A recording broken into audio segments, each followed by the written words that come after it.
Madame la maire.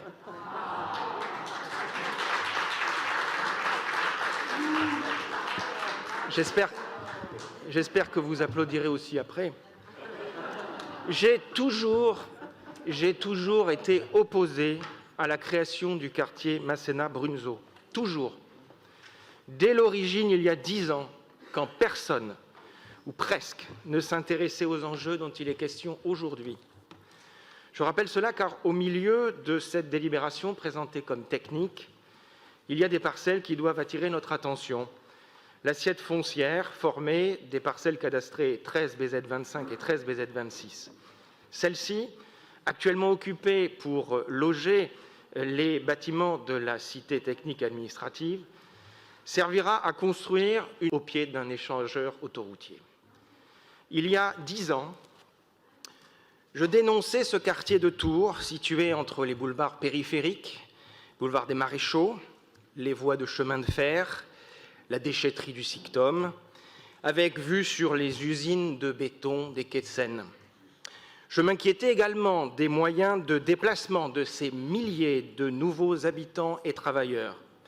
La réflexion, notamment sur le prolongement de la ligne 10, est au même point qu'il y a 10 ans.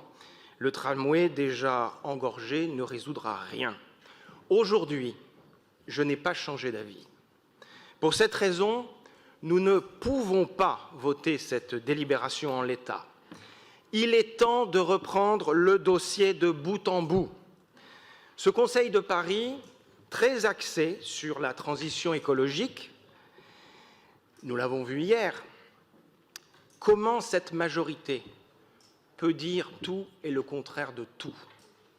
Comment peut-on le mercredi palabrer sur les forêts urbaines et le jeudi passer en catimini une délibération pour construire une tour? Écolo le mercredi, bétonneur le jeudi. D'un côté les mots, de l'autre les actes. Qui peut croire encore que cette majorité défend l'écologie?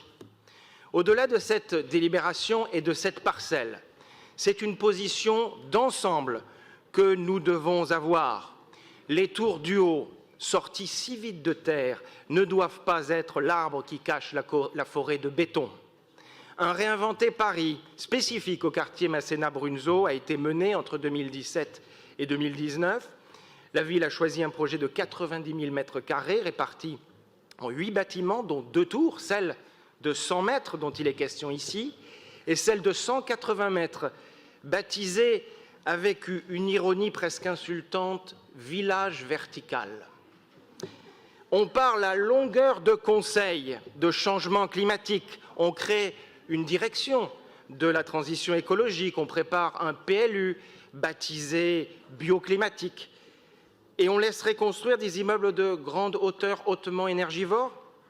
Soyez cohérents, revoyez votre copie, remettons tout à plat, comme pour Bercy-Charenton. Cela passe aujourd'hui par le rejet de la DU 55 et ça ne doit pas s'arrêter là.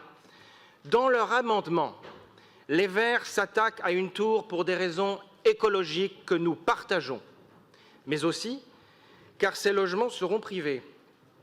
Dès l'origine, je dénonçais le fait que ce quartier devrait contenir un minimum de 50% de logement social, ce qui est aberrant pour un arrondissement comme le 13e. Empêcher une tour de logement privé, ce serait accroître encore ce taux pour le reste du quartier. Il faut prendre acte aujourd'hui que le 13e manque de logements en accession à la propriété et que ces tours seront remplacées par des immeubles moins hauts, mais à destination des classes moyennes en accession libre. C'est dans cette optique que nous voterons cet amendement. Construire moins, construire mieux, à des prix abordables, pour mettre le pied à l'étrier de ceux qui veulent acquérir un logement à Paris.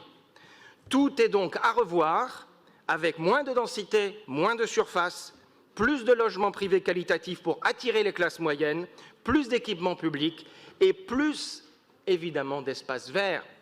Vos arbres, plantez-les ici.